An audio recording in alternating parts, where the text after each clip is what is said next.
আমি আমার পেজে মাঝে মধ্যে সকালবেলায় আমার নাস্তার প্লেটের ছবি পোস্ট করে থাকি। তো ওই ছবি দেখে একটা আপু আমাকে কমেন্টস করেছিল যে আপু এই সবজিটা তো মাঝে মধ্যে তোমার প্লেটে দেখি, তো একটা রেসিপি দিও। আর এই সবজিটা কি খেতে অনেক বেশি মজা, মাঝে মধ্যেই তো তোমার প্লেটে আমি এই সবজিটাই দেখি।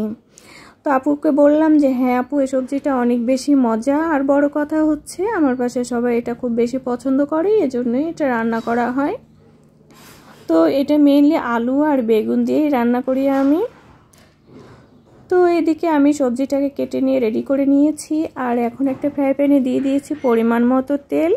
তেলটা গরম হয়ে গেলে দিয়ে দিয়েছি পেঁয়াজ কুচি, গোটা জিরা, লবণ, হলুদ আর কিছু কাঁচামরিচ ফালি।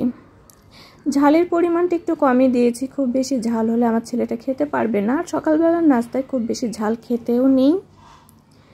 তো এটা একটু হালকা ভাজা হয়ে গেলে আমি এখন দিয়ে দেব কেটে রাখা সবজিগুলো। কেটে রাখা সবজি মানে এই যে আলু আর বেগুন, এটাকে কিন্তু খুব পাতলা করে কেটে নিয়েছি।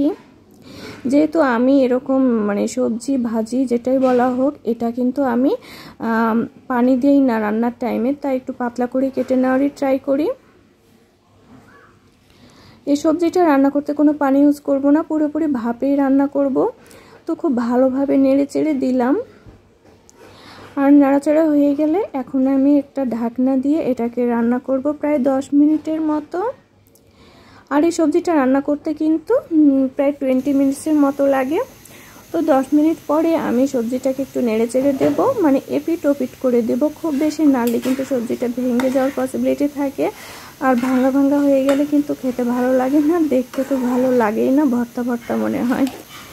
তো সবজিটা অলমোস্ট হয়ে গেছে, আর দিয়ে দিয়েছি আমি জিরা গুঁড়া আর ধনিয়া পাতা কুচি, আর দমে রেখে দিচ্ছি আরও 5 মিনিটের মতো।